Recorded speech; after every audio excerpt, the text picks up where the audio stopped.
Hi everyone, I'm Ms. World Traveler Carrie Damiano, and we are just about to go into Marmalade Fresh Clothing. It's a boutique that bridges the generation gap and offers women of all ages stylish pieces to suit every taste.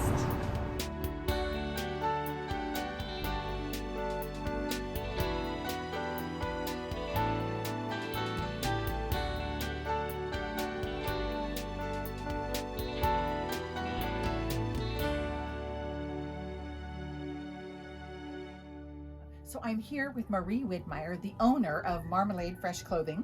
And Marie, you have an amazing story of how you got into fashion. So can you tell us from the beginning? From the beginning. Yes. Well, I took a sewing class in 4-H in the 4th grade, and it was a great thing. I didn't know that I would love sewing, but I did, and I made a denim skirt, a denim wrap skirt, and I showed it at the fair, and I got a blue ribbon. And from that point on, I fell in love with fashion, all aspects of it, and I knew that someday that's what I wanted to do. I wasn't sure what arena it would be in, but yeah, that was the beginning. So fast forward a few years and you're thinking about starting your own store. And so how did that come about? Because I understand that you were pregnant and had a couple little kids at home too. Yes. So I worked for Marie O'Brien, which was the former owner of Marie's Boutique. I started out in the back room steaming. I didn't come out on the floor for quite a while, and I eventually worked my way up and did. And then she opened a store in the resort. The resort did some remodeling and opened in 1986. Oh, you just dated yourself. I know, so long ago. So she had a store there, and my husband was also working at the resort, and he offhandedly said to her one day that she should retire and travel, and with her husband Hugh, and if she ever wanted to sell, to let us know.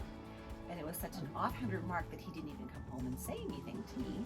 But the next week, she marched in his office and said, "Okay, I'm ready to sell." So it was quite a shock. So yeah, he came home and said, do you want to own a store? And it was like, of course I did. We agreed to buy it. And just after we agreed to buy it, we found out that I was pregnant. And when we were closing on it, I found out that it was twins. So it was quite an interesting ride. So Wow. yeah. And of course that store is still there, called Marie's Boutique. But now you have this facility. And so how long have you been here, and what precipitated, because it's a very different kind of merchandise and a different market than what you have over at the resort. So how did you get from there to here? Well, it started because the girls started going to market with me, and they started picking out things that they liked.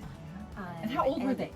They were probably like 11-ish. Okay. Yeah, somewhere around there.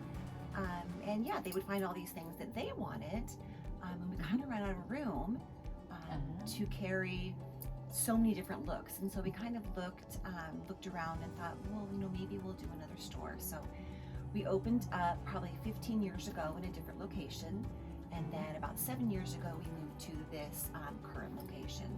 So we were able to carry a lot more merchandise, and we felt that it was offered more of a range of our styles. Well, and this store, you've really made it your own. It's got this sort of quirky, vintage, upcycled vibe. So I understand that you can make anything ugly and turn it into something beautiful. So how did you get started with that? I think it's because I grew up not having a lot. I didn't, and I had to make do with what I had and try and make the best of it. And I've always taken that into the stores. But yeah, I like to let things start organically and use some of the elements that are there and not force things. Right. Well, that makes sense. Yes. But it also sort of developed your creativity that was already there, obviously starting when you made your own skirt. But have you seen your taste and your skill kind of grow and change over these number of years? I think it just grows. It grows more. I've made, like I had this big basket of doilies, which I don't even remember where I got them.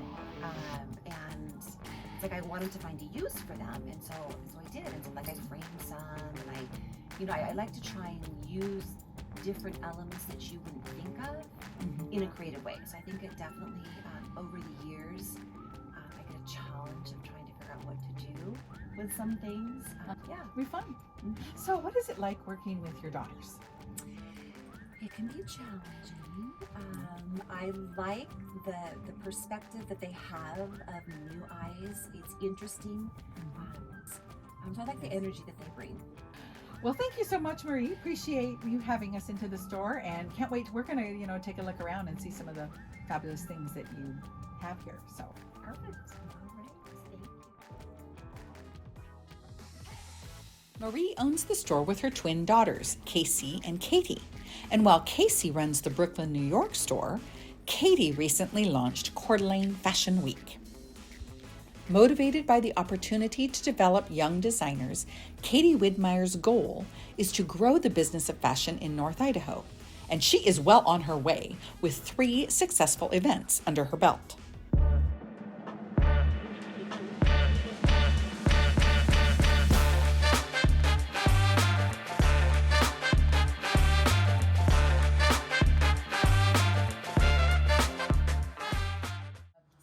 Katie, tell me how the whole idea for Coeur d'Alene Fashion Week came to be. Well, you know that I was born into fashion because my mom was pregnant when she started her first store with my sister and I. We have always just dreamed of making Coeur d'Alene relevant in fashion. And after I graduated college and post-COVID, people were just like yearning for community, and it just was the perfect time. Well, I can't wait to see, because you have some pieces here that you actually showed in your most recent Fashion Week. Yeah. So tell me a little bit about what we have here. And so this is just like a vintage, kind of like wood printed. I guess it kind of has like a watercolor sort of sheen when it goes through the light.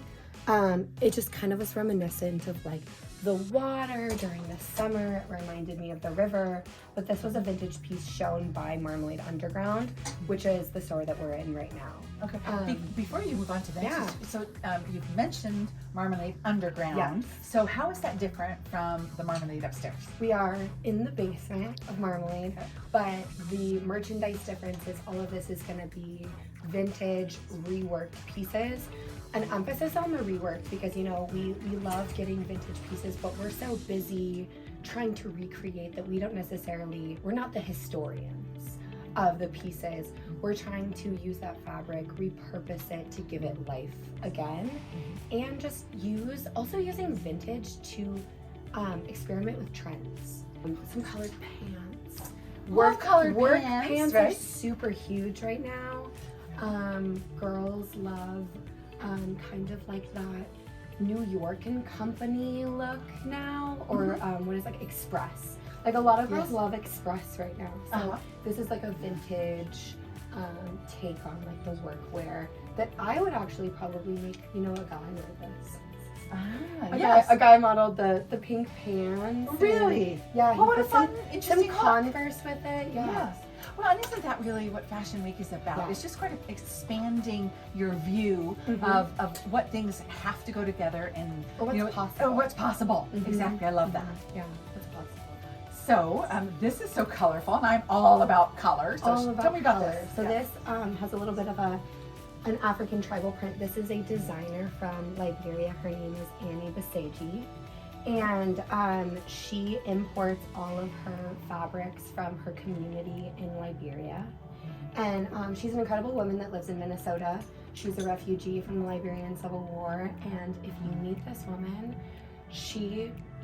her life is just filled with color and purses and outfits. I can tell we get along great. You would have never known that this woman walked 1,500 miles pregnant with 4 children to seek a better life for her family. Wow. And she's speaking of her creativity and her culture through her designs, which is wonderful. Yep, and she sent us 8 pieces to have at this last fashion week. Really? Wonderful. The things you have talked about in the past is about emerging designers and giving them an opportunity that maybe they wouldn't have. Not everybody starts at New York Fashion Week or Paris Fashion Week. So how have you seen that part, the emerging side of things grow?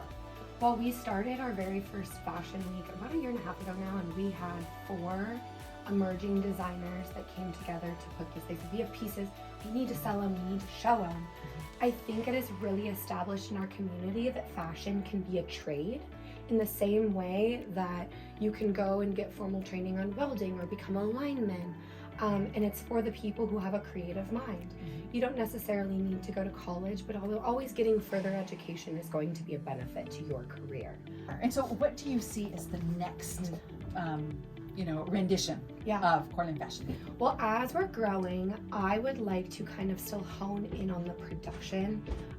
Right now I'm having to do a lot of the music and the visual and the set design, the audio. So it's hard for me to creatively be able to present a show for these designers to just get better and better. I want the artistic and the experience of being a spectator to continue to get better. So exciting, Katie. I can't wait to see what's next. And of course, I'm planning to come to your next Fashion Week, which is April 10th to 16th. Okay, wonderful. Yes, our big shows are 14th and 15th. So wonderful. I can hardly wait. So thank you so much. Yeah, Appreciate I'm it. so excited.